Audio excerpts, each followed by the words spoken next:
എല്ലാവർക്കും നമസ്കാരം. നമ്മൾ +1 കമ്പ്യൂട്ടർ ആപ്ലിക്കേഷൻ്റെ ക്ലാസ് ആരംഭിക്കുകയാണ്. ഈ പറയുന്നതിൽ സംശയങ്ങളുണ്ടെങ്കിൽ വാട്സപ്പ് വഴിയോ അല്ലെ പേഴ്സണൽ വിളിച്ചു വെച്ച് കഴിഞ്ഞാൽ നമുക്ക് സംശയങ്ങൾ തീർക്കാം. നല്ലത് വാട്സപ്പിൽ ചോദിക്കുകയാണ്, അപ്പം തന്നെ നമുക്ക് ആൻസർ ചെയ്യാനായിട്ട് പറ്റും. അതുപോലെ തന്നെ ടെക്സ്റ്റ് ബുക്ക് മലയാളമാണെങ്കിൽ മലയാളം വെർഷൻ ഫോളോ ചെയ്യുന്നതാണെങ്കിൽ അത് ഉപയോഗിക്കുക, അല്ലെങ്കിൽ ഇംഗ്ലീഷ് ആണെങ്കിൽ അതുണ്ടായിരിക്കണം കയ്യിൽ. എന്നാലാണ് നമുക്കത് ഞാൻ പറയുന്നത് നിങ്ങൾക്ക് മനസ്സിലാവുള്ളൂ പെട്ടെന്ന്. അതുപോലെ തന്നെ ഒരു നോട്ട് ചെയ്ത് വയ്ക്കാനായിട്ട് ഈ പറയുന്ന കാര്യങ്ങളൊക്കെ നോട്ട് ചെയ്ത് വയ്ക്കുക. ഞാൻ പറയുന്ന കൂട്ടത്തിൽ തന്നെ നമുക്ക് നോട്ട് ചെയ്ത് പോവാം, അത് തന്നെ എഴുതിയെടുക്കാം. ഇതിപ്പോൾ വീഡിയോ ക്ലാസ് ആയതുകൊണ്ട് ലൈവ് അല്ലല്ലോ, അപ്പോൾ അതുകൊണ്ട് നമുക്ക് എപ്പോൾ വേണമെങ്കിൽ പോസ് ചെയ്ത് കാര്യങ്ങൾ എഴുതിയെടുക്കാം. അപ്പം ഞാൻ ആദ്യം ഡിസ്കസ് ചെയ്യുന്നത് ഫണ്ടമെൻ്റൽസ് ഓഫ് കമ്പ്യൂട്ടർ സിസ്റ്റം. ഒരു 10 ചാപ്റ്ററാണ് നമുക്ക് ഫസ്റ്റ് ഇയർ പഠിക്കാനായിട്ടുള്ളത്. അതിൽ ഏറ്റവും ആദ്യത്തെ ഫണ്ടമെൻ്റൽസ് ഓഫ് കമ്പ്യൂട്ടർ സിസ്റ്റം, അതായത് കമ്പ്യൂട്ടർ സിസ്റ്റത്തിൻ്റെ അല്ലെങ്കിൽ കമ്പ്യൂട്ടറിൻ്റെ പ്രധാന ഭാഗങ്ങൾ ഏതൊക്കെയാണ്, അതെങ്ങനെ പ്രവർത്തിക്കുന്നു, എങ്ങനെ വർക്ക് ചെയ്യുന്നു എന്നുള്ള കാര്യങ്ങളാണ് അതിൽ ഡിസ്കസ് ചെയ്യുന്നത്. അപ്പോൾ അതിൽ ഏറ്റവും ആദ്യം നമ്മൾ അറിയേണ്ടത് സ്റ്റേജസ് ഇൻ ഡാറ്റ പ്രോസസ്സിങ്. എന്താണ് ഡാറ്റ പ്രോസസ്സിങ് എന്ന് പറഞ്ഞാൽ എന്താണ് നമുക്ക് പിന്നീടുള്ള ക്ലാസ്സുകളിൽ പറയാം. അതുപോലെ തന്നെ കമ്പ്യൂട്ടർ, അതിൻ്റെ ഡെഫിനിഷൻ, പിന്നെ ക്യാരക്ടറിസ്റ്റിക്സ് എന്ന് പറഞ്ഞാൽ അതിൻ്റെ പ്രത്യേകതകൾ എന്താണെന്നുള്ളത്, functional units of computer, input unit, output unit, CPU, memory unit തുടങ്ങിയിട്ടുള്ള കാര്യങ്ങൾ എന്താണെന്ന് ഡിസ്കസ് ചെയ്യുന്നത്. പിന്നീട് ഡാറ്റ റെപ്രസെൻറ്റേഷൻ എന്ന് പറയുന്നത്, അപ്പോൾ ഈ ബൈനറി, ഒക്ടൽ, ഡെസിമൽ, ഹെക്സാഡെസിമൽ അങ്ങനെ പല വിഭാഗം നമ്പർ റെപ്രസെൻറ്റേഷൻസ് ഉണ്ട്. അതെന്താണെന്നുള്ളത് അപ്പോൾ കാണാം. ഇപ്പം നിങ്ങളതൊക്കെ ഒരു പുതിയ കാര്യങ്ങൾ മാത്രമായിട്ടാണ് തോന്നുന്നത്. ഇതൊന്നും പലതിലും കേട്ടുപരിച്ചുണ്ടാവില്ല, അത് പേടിക്കേണ്ട കാര്യമില്ല. ഇതൊക്കെ നമുക്ക് വഴിയെ മനസ്സിലാക്കാം.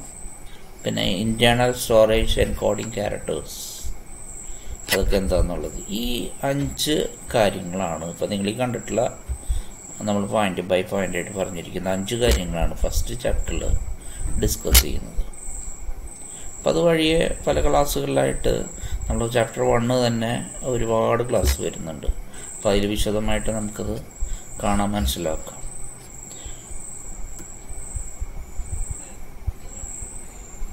Fundamentals of computer system. അതിൽ നമ്മൾ ആദ്യം പറഞ്ഞത് ഡാറ്റ പ്രോസസ്സിങ് എന്ന് പറഞ്ഞാൽ എന്താണെന്നുള്ളതാണ് ഡിസ്കസ് ചെയ്യാനായിട്ട് പോകുന്നത്. Data processing refers to the operations or activities performed on data to generate information. എന്ന് പറഞ്ഞു കഴിഞ്ഞാൽ ഇൻഫോർമേഷൻ ലഭ്യമാക്കുന്നതിന് ഡാറ്റയിൽ നടത്തുന്ന പ്രവർത്തനങ്ങൾ, ആ പ്രവർത്തനങ്ങളെ പൊതുവായിട്ട് ഡാറ്റ പ്രോസസ്സിങ് എന്ന് പറയുന്നു. അതായത് നമ്മുടെ കമ്പ്യൂട്ടർ സിസ്റ്റം അല്ലെങ്കിൽ കമ്പ്യൂട്ടർ ചെയ്യുന്ന ആ പ്രവർത്തനം എന്ന് പറയുന്നത് സത്യത്തിൽ ഡാറ്റ പ്രോസസ്സിങ്. ഡാറ്റ പ്രോസസ്സിങ് നടത്താനായിട്ട് ഉപയോഗിക്കുന്ന മെഷീനാണ് അല്ലെങ്കിൽ ഉപകരണമാണ് കമ്പ്യൂട്ടർ എന്ന് പറയുന്നത്. അപ്പം അതിനൊരു ഉദാഹരണമാണ് നിങ്ങൾ ഏകജാലകം വഴി നിങ്ങൾ HSCAP എന്ന് പറഞ്ഞ വെബ്സൈറ്റൊക്കെ വഴി നിങ്ങൾക്ക് അഡ്മിഷൻ കിട്ടിയത്. അത് കമ്പ്യൂട്ടർ വഴി മാത്രം നടത്തിയിരുന്ന പ്രവർത്തനമാണ്. അപ്പം നിങ്ങളവിടെ ഡാറ്റയായിട്ട് നിങ്ങളുടെ SLCയിലെ മാർക്കുകൾ അല്ലെങ്കിൽ CBSEയോ ICSEയോ ഏതാണെങ്കിലും അതിലെ മാർക്കുകളൊക്കെ നമ്മൾ കൊടുക്കണു, ടൈപ്പ് ചെയ്ത് കൊടുക്കണു. നിങ്ങളുടെ പഞ്ചായത്ത് മറ്റ് നിങ്ങൾക്ക് വേണ്ട ഓപ്ഷനുകളൊക്കെ നിങ്ങൾ ടൈപ്പ് ചെയ്ത് കൊടുക്കുന്നു. അതാണ് കമ്പ്യൂട്ടറിലേക്ക് ഫീഡ് ചെയ്യുന്നത് അല്ലെങ്കിൽ കമ്പ്യൂട്ടറിലേക്ക് ഇൻപുട്ടായിട്ട് കൊടുക്കുന്നത്. ആ കിട്ടുന്ന ഡാറ്റ എടുത്തിട്ട് നിങ്ങളുടെ ഓപ്ഷൻസും മാർക്കുകളും പഞ്ചായത്തും മറ്റു കാര്യങ്ങളും വേറെ ബോണസ് മാർക്കുകളൊക്കെ ഉണ്ടെങ്കിൽ ആ വക കാര്യങ്ങളൊക്കെ കമ്പ്യൂട്ടർ എടുത്തിട്ട് കമ്പ്യൂട്ടർ അതിനെ പ്രോസസ്സ് ചെയ്ത് കഴിഞ്ഞിട്ട് നിങ്ങൾക്ക് ഏത് കോഴ്സിന് ഏത് സ്കൂളിൽ കിട്ടാനാണ് അർഹതയുള്ളെങ്കിൽ ആ അർഹതയുള്ള സ്കൂളിലേക്ക് ഉള്ള അലോട്ട്മെൻറ്റ് ആക്കി മാറ്റും, അല്ലെങ്കിൽ ആ സ്കൂളിലേക്ക് നിങ്ങൾക്ക് അഡ്മിഷൻ നേടിത്തരും. അപ്പോൾ ആ അഡ്മിഷൻ എവിടെയാണ് നിങ്ങൾക്ക് അർഹതയുള്ള എന്ന് കണ്ടുപിടിച്ച് തരുന്ന പ്രവർത്തനമാണ് HSCAP എന്ന് പറഞ്ഞ വെബ്സൈറ്റ് ചെയ്യുന്നത്. അപ്പോൾ ആ HSCAP എന്ന് പറഞ്ഞ വെബ്സൈറ്റ് അവിടെ നടത്തിയ പ്രവർത്തനമാണ് ഡാറ്റ പ്രോസസ്സിങ്. മനസ്സിലായെന്ന് ഞാൻ വിചാരിക്കുന്നു. അപ്പോൾ ഡാറ്റ പ്രോസസ്സിങ് എന്ന് പറഞ്ഞാൽ നിങ്ങൾ കൊടുക്കുന്ന ഇൻപുട്ടുകൾ സ്വീകരിച്ച് അതിനെ നിങ്ങൾക്ക് ഉപകാരത്തിലുള്ള ഒരു സംഭവമാക്കി മാറ്റുന്ന പ്രവർത്തനം, അതിനെയാണ് ഡാറ്റ പ്രോസസ്സിങ് എന്ന് പറയുന്നത്. ആ ഡാറ്റ പ്രോസസ്സിങ് ചെയ്യുന്ന ഉപകരണമാണ് കമ്പ്യൂട്ടർ സിസ്റ്റം എന്ന് പറയുന്നത്. അപ്പോൾ ഈ പടം എന്ന് പറയുന്നത്, അല്ലെങ്കിൽ ഈ ഡയഗ്രാം എന്ന് പറഞ്ഞാൽ നിങ്ങൾ കാണുന്നത്, ഇതിൽ ഫീഡ് ചെയ്യുന്ന ഡാറ്റകൾ, അതായത് ഇത് വിചാരിക്കും ഒന്നാമത്തെ കുട്ടിയുടെ ഡീറ്റെയിൽ, ഇത് രണ്ടാമത്തെ കുട്ടിയുടെ ഡീറ്റെയിൽ, ഇത് മൂന്നാമത്തെ കുട്ടിയുടെ ഡീറ്റെയിൽ, ഇതെല്ലാം കൂടി എടുക്കുന്നു HSCAP. ഈ 3 കുട്ടിയുടെ ഒരു എക്സാമ്പിളായിട്ട് ഞാനിവിടെ പറയുന്നത്, 3 കുട്ടിയുടെ കാര്യങ്ങൾ എടുത്ത് അതിനെ HSCAP റാങ്ക് ആക്കി മാറ്റി പ്രോസസ്സ് ചെയ്ത് കഴിഞ്ഞ് നിങ്ങൾക്ക് ഓരോ കുട്ടികൾക്കും വേണ്ടിയിട്ടുള്ള ഇൻഫോർമേഷനാക്കി മാറ്റുകയാണ് ചെയ്യുന്നത്. അപ്പോൾ ഈ മാറ്റാൻ വേണ്ടി നിങ്ങളെ സഹായിക്കുന്ന മെഷീനാണ്, ഉപകരണമാണ് കമ്പ്യൂട്ടർ സിസ്റ്റം. ആ കമ്പ്യൂട്ടർ സിസ്റ്റം ചെയ്ത അല്ലെങ്കിൽ കമ്പ്യൂട്ടർ ചെയ്യുന്ന പ്രവർത്തനത്തിന് നമ്മൾ പറയുന്ന പേരാണ് ഡാറ്റ പ്രോസസ്സിംഗ് എന്ന് പറയുന്നത്. ഈ ഡാറ്റ പ്രോസസ്സിംഗ് എന്ന് പറയുന്നത് കടന്നു പോകുന്ന ചില സ്റ്റെപ്പുകളുണ്ട്. വെറുതെ ഒരു സ്റ്റെപ്പിലല്ല ഡാറ്റ പ്രോസസ്സിംഗ് കംപ്ലീറ്റ് ആവുന്നത്. ഒരു 6 സ്റ്റെപ്പുണ്ട്. നിങ്ങൾ അലോട്ട്മെൻറ്റ് കിട്ടാനായിട്ട് നിങ്ങൾ കടന്നുപോയ കുറേ സ്റ്റെപ്പുകളുണ്ട്. ആദ്യത്തെ സ്റ്റെപ്പ് മുതൽ അവസാനം നിങ്ങളുടെ സ്ലിപ്പ്, അലോട്ട്മെൻറ്റ് സ്ലിപ്പ് കിട്ടിയ വരെയുള്ള ആ കാര്യങ്ങൾ, അങ്ങനെ ആ ഒരു 6 സ്റ്റേജാണ് ഡാറ്റ പ്രോസസ്സിങ് പൊതുവായിട്ടുള്ളത്.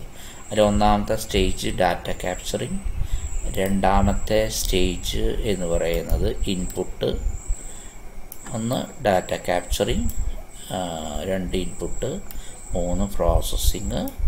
ദെൻ അതിൻ്റെ ഇടയ്ക്ക് ഒരു സ്റ്റെപ്പ് ഉണ്ട്. ആ പ്രോസസ്സിങ് കഴിയുമ്പോൾ വേണമെങ്കിൽ നമുക്ക് സ്റ്റോർ ചെയ്ത് വയ്ക്കുക, ഹാർഡ് ഡിസ്ക് അല്ലെങ്കിൽ അതുപോലത്തെ മെമ്മറി കാർഡുകൾ സ്റ്റോർ ചെയ്ത് വയ്ക്കുക.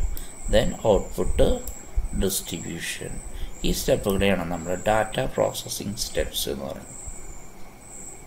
അപ്പോൾ അതിൽ ഡാറ്റ പ്രോസസ്സിങ്ങിൽ ആദ്യം ക്യാപ്ചറിങ് ഡാറ്റ എന്ന് പറയുന്നത് എന്താണെന്നുള്ളത് നമുക്ക് വിശദീകരിച്ച് കാണുന്നുണ്ട്. അപ്പോൾ പറയാം. Input of data, 3 storage of data, 4 processing of data, അടുത്തത് 5 ഔട്ട്പുട്ട് ഓഫ് ഇൻഫർമേഷൻ, അടുത്തത് ഡിസ്ട്രിബ്യൂഷൻ ഓഫ് ഇൻഫർമേഷൻ. ഇതാണ് 6 ഘട്ടങ്ങളൊന്ന്. ഡാറ്റ ശേഖരണം, ഡാറ്റയെ ഇൻപുട്ട് ചെയ്യൽ, ഡാറ്റയെ സംഭരിക്കൽ, ഡാറ്റേനെ പ്രോസസ്സ് ചെയ്യൽ, ഡാറ്റേനെ ഔട്ട്പുട്ട് ചെയ്യൽ, ഇൻഫോർമേഷൻ ഔട്ട്പുട്ട് ചെയ്യൽ, ഇൻഫോർമേഷനെ വിതരണം ചെയ്യൽ. ഇത് നമുക്ക് ഈ നേരത്തെ കണ്ട അതേ സ്റ്റെപ്പുകൾ വെച്ചിട്ട് എക്സ്പ്ലെയിൻ ചെയ്യാൻ പറ്റുന്ന കാര്യങ്ങൾ തന്നെയാണ് ഇതൊക്കെ. ഇതിൽ ക്യാപ്ചറിങ് എന്ന് പറയുന്നതാണ് നിങ്ങൾ സാധാരണയായിട്ട് ഫോമുകൾ കൊടുത്തിട്ടുണ്ടാവും. മാനേജ്മെൻറ്റ് കോട്ടയ്ക്കുള്ള ഫോം, കമ്മ്യൂണിറ്റി കോട്ടയ്ക്കുള്ള ഫോം, അല്ലെങ്കിൽ സിംഗിൾ വിൻഡോ HSCAP വഴിയാണെങ്കിൽ, അല്ല HSCAP വഴിയാണ്, HSCAP വഴിയാണെങ്കിൽ നിങ്ങൾ അക്ഷയ സെൻറ്ററുകളിൽ ചില കാര്യങ്ങൾ ഓപ്ഷനും പേരും മറ്റു കാര്യങ്ങളും പൂരിപ്പിച്ച് കൊടുത്തിട്ടുണ്ടാവും. അതിനൊരു ഫോം തന്നിട്ടുണ്ടാവും അവർ. ആ സ്റ്റേജിന് നിങ്ങളുടെ ഡീറ്റെയിൽ അല്ലെങ്കിൽ നിങ്ങളുടെ ഡാറ്റ സ്വീകരിക്കുന്ന കമ്പ്യൂട്ടറിൽ ഫീഡ് ചെയ്യാൻ വേണ്ടി സ്വീകരിക്കുന്ന സ്റ്റെപ്പിനെ പറയുന്ന പേരാണ് ക്യാപ്ചറിങ് ഡാറ്റ എന്ന് പറയുന്നത്. പിന്നെ അത് ആ അക്ഷയയിലുള്ള ആൾക്കാർ അത് ഇൻപുട്ട് വഴി, അതായത് ഇൻപുട്ട് കീബോർഡ് ഒക്കെ ഉപയോഗിച്ചുകൊണ്ട് അതിനെ ഇൻപുട്ട് ചെയ്യും. ആ സ്റ്റേജിനെ പറയുന്ന പേരാണ് ഇൻപുട്ട് ഓഫ് ഡാറ്റ. പിന്നെ അത് കഴിഞ്ഞ് ആ ഡീറ്റെയിൽ, നിങ്ങളുടെ ഡീറ്റെയിൽ സ്റ്റോർ ചെയ്തതൊക്കെ സ്റ്റോറേജ് നടത്തും. അത് ഇവിടെയല്ല, HSCAPൻ്റെ മെയിൻ ഒരു കമ്പ്യൂട്ടർ ഉണ്ട്, അതിൽ സ്റ്റോറേജ് നടത്തും. അതിനാണ് സ്റ്റോറേജ് ഓഫ് ഡാറ്റ എന്ന് പറയുന്നത്. ഈ ഡീറ്റെയിൽ, കിട്ടിയ ഡീറ്റെയിൽ, സ്റ്റോർ ചെയ്ത ഡീറ്റെയിൽ ഉപയോഗിച്ചുകൊണ്ട് നിങ്ങളുടെ മാർക്ക് ഉപയോഗിച്ചുകൊണ്ട് അതിനെ പ്രോസസ്സ് ചെയ്ത് കഴിഞ്ഞ് നിങ്ങൾക്ക് വേണ്ട എവിടെയാണ് നിങ്ങൾക്ക് അർഹതപ്പെട്ടത് ആ അർഹതപ്പെട്ട സ്ഥലം കണ്ടുപിടിക്കുന്ന പ്രവർത്തനം. ആ കണ്ടുപിടിക്കുന്ന പ്രവർത്തനമാണ് പ്രോസസ്സിങ് എന്ന് പറയുന്നത്. ഡാറ്റേനെ പ്രോസസ്സ് ചെയ്ത് നിങ്ങൾക്ക് ഉപകാരത്തിലേക്ക് ആക്കി മാറ്റുക. അതിന് പറയുന്ന പേരാണ് പ്രോസസ്സിങ് ഓഫ് ഡാറ്റ എന്ന് പറഞ്ഞ സ്റ്റേജ്. ഈ സ്റ്റേജ് കഴിഞ്ഞ് കഴിഞ്ഞാൽ നിങ്ങൾക്ക് ഇതിൽ നിന്ന് ഒരു റിസൾട്ട് കിട്ടും. ആ റിസൾട്ടാണ് നിങ്ങൾ കമ്പ്യൂട്ടറിൽ കാണുന്നത്. നിങ്ങൾക്ക് ഇവിടെ ഇന്ന സ്കൂളിൽ അലോട്ട്മെൻറ്റ് കിട്ടിയിരിക്കുന്നു. ആ സ്റ്റേജിനെ അത് നിങ്ങൾ സ്ക്രീനിൽ കാണും. അതാണ് നിങ്ങൾ കമ്പ്യൂട്ടറിൻ്റെ സ്ക്രീനിലൊക്കെ കാണുന്ന ആ സ്റ്റേജിൽ, അതായത് ഇന്ന സ്ഥലത്ത് നിങ്ങൾക്ക് ഔട്ട്പുട്ട് കിട്ടിയിരിക്കുന്നു, സ്കൂളിൽ കിട്ടിയിരിക്കുന്നു, ഇന്ന ബ്രാഞ്ചിൽ അല്ലെങ്കിൽ ഇത്രാമത്തെ ഓപ്ഷനിൽ കിട്ടിയിരിക്കുന്നു എന്ന് നിങ്ങൾ കാണും. ആ കാണുന്ന സ്റ്റേജിനെ പറയുന്ന, കമ്പ്യൂട്ടർ സ്ക്രീനിൽ കാണുന്ന ആ സ്റ്റേജിനെ പറയുന്ന പേരാണ് ഔട്ട്പുട്ട് ഓഫ് ഇൻഫർമേഷൻ എന്ന് പറയുന്നത്. അവസാനത്തെ സ്റ്റേജാണ് ഡിസ്ട്രിബ്യൂഷൻ എന്ന് പറയുന്നത്. അതാണ് നിങ്ങൾക്ക് പ്രിൻ്റ് ഔട്ടുകളായിട്ട് ഓരോ കുട്ടിക്കും പ്രിൻ്റ് ഔട്ടുകൾ എടുത്ത് തരുന്നത്. അപ്പോൾ ഞാനിവിടെ ഒരു എക്സാമ്പിളായിട്ട് ഈ എടുത്തു എന്ന് മാത്രം. ഈ ഏകജാലകത്തിൻ്റെ അഡ്മിഷൻ അല്ലെങ്കിൽ സിംഗിൾ വിൻഡോൻ്റെ HSCAP വഴിയുള്ള അഡ്മിഷൻ. ഇതേപോലെ എല്ലാ തരത്തിലും എല്ലായിടത്തും ഈ പ്രോസസ്സിങ് എന്ന് പറയുന്നത് നടന്നുകൊണ്ട്, നിങ്ങളൊരു മൊബൈലിൻ്റെ കണക്ഷൻ എടുക്കുമ്പോഴും ഈ വക സ്റ്റെപ്പിൽ കൂടെ, ഈ 6 സ്റ്റെപ്പിൽ കൂടെ കടന്നു പോയി കഴിഞ്ഞിട്ടാണ് നിങ്ങൾക്കൊരു സിം കണക്ഷൻ കിട്ടുന്നത്. അത് നിങ്ങൾക്ക് ആലോചിച്ചാൽ മതി. അല്ലെങ്കിൽ നിങ്ങൾ ഒരു ഡ്രൈവിംഗ് ലൈസൻസ് എടുക്കുമ്പോൾ, അല്ലെങ്കിൽ നിങ്ങളൊരു ഷോപ്പിംഗ് നടത്തുമ്പോൾ, ഓൺലൈൻ ആമസോൺ പോലത്തെ അല്ലെങ്കിൽ ഫ്ലിപ്കാർട്ട് പോലത്തെ സൈറ്റുകൾ നിങ്ങൾ ഷോപ്പിംഗ് ചെയ്യുമ്പോഴും ഇത്രയും കാര്യങ്ങളൊക്കെ ചെയ്യുന്നുണ്ട്, കടന്നു പോകുന്നുണ്ട്. അപ്പോൾ അങ്ങനെ നിങ്ങൾക്ക് ഡെലിവറി ചെയ്ത് തരുന്ന ആ സ്റ്റെപ്പ് വരെയുള്ള കാര്യങ്ങളൊക്കെ കടന്നു പോകുന്നത് ഈ 6 സ്റ്റെപ്പുകൾ നിർബന്ധമായിട്ട് കടന്നു പോകുന്നുണ്ട്. അങ്ങനെയാണ് നിങ്ങൾക്ക് ഇൻഫോർമേഷൻ കിട്ടുന്നത്. ഡാറ്റേനെ ഇൻഫോർമേഷനാക്കി മാറ്റുന്ന 6 സ്റ്റെപ്പ്. തൽക്കാലം ഇന്ന് ഇത്രയും കാര്യങ്ങൾ പറയണേ. ഇനി നാളെ ഒരു ഗൂഗിൾ മീറ്റ് ഉണ്ടായിരിക്കും. അതിൽ നമുക്ക് കൂടുതൽ കാര്യങ്ങൾ പറയാം. Thank you.